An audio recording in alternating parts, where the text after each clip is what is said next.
जय मिथिला। अहाँ सबके मैथिली परिवार में स्वागत अछि। आइ अहाँ सबके 10वीं वर्ग के मैथिली के एकटा कविता शमेशाल जकर कवि अछि चंदा झा। ई कविता मैथिली अकादमी पटना से प्रकाशित भेल अछि। ई कविता डॉक्टर विश्वेश्वर मिश्र द्वारा संपादित चंद्र रचनावली नामक संग्रह से लेल गेल अछि। एहि कविता में मिथिलाक बाढ़ि रोकबाक लेल होइत लोकक प्रयास, बाढ़ि सँ भेल तबाही, किसान सबके फसल बर्बाद भऽ जाइ छै, ओ किसान सब अपन जीवन व्यतीत कोना करैत अछि, एहि कविता के माध्यम सँ कवि चंदा झा देखबाक प्रयास केने छथि।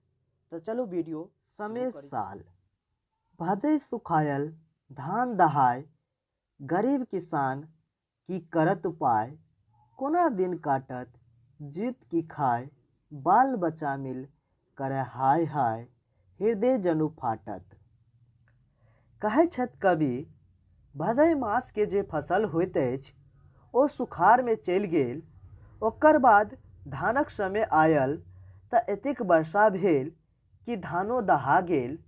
आब किसान की करत, कोना दिन काटत, की खैत, की अपन बाल बच्चा के खुआत। सब मिल के विकल भऽ रहल अछि, चिल्ला रहल अछि, किएक तऽ किसान अपन फसल पर आधारित होइत अछि। ई देख के कवि के हृदय फाटैत अछि।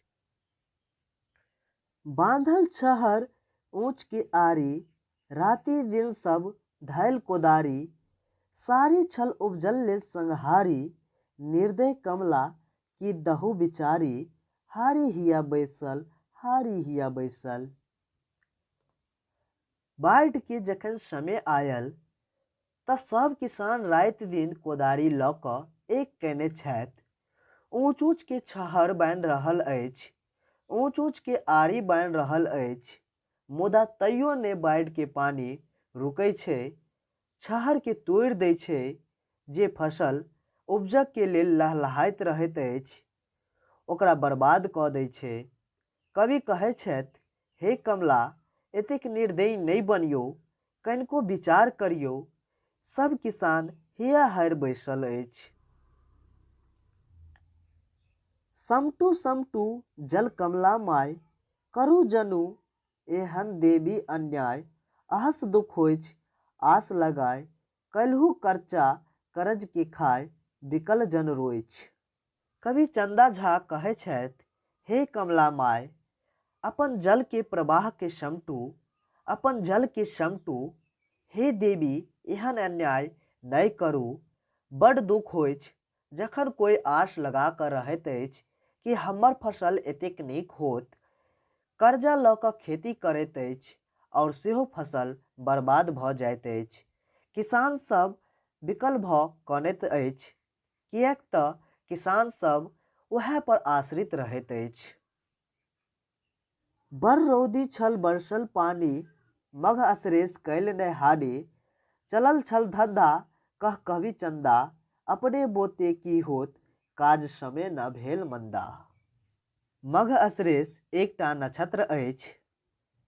कवि चंदा झा कहैत अछि, बड़ रौदी छल बरसल पानी, मघ असरेस सेहो ने एतेक हानि पहुँचेलक जतेक अखन बाढ़ि हानि पहुँचा रहल अछि। ओह समय में काज धंधा चलल छल, मुदा आब अपने बोते कोनो काज धंधा नहीं होत, किएक तऽ समय बहुत मंदा भऽ चुकल छै। आइ अहाँ सबके 10वीं वर्ग के मैथिली के एकटा कविता शमेशाल के विस्तार से समझेलहुँ। आशा करै छी ई वीडियो अहाँ सबके अच्छा लागत तो चैनल के सब्सक्राइब करू और बेल आइकन के जरूर दबाओ, किएक तऽ नव नव वीडियो जखन अपलोड होत तऽ अहाँ सबके पास नोटिफिकेशन पहुँच सके। तो चलू आई के लेल एतबे। धन्यवाद। जय मिथिला, जय मैथिली।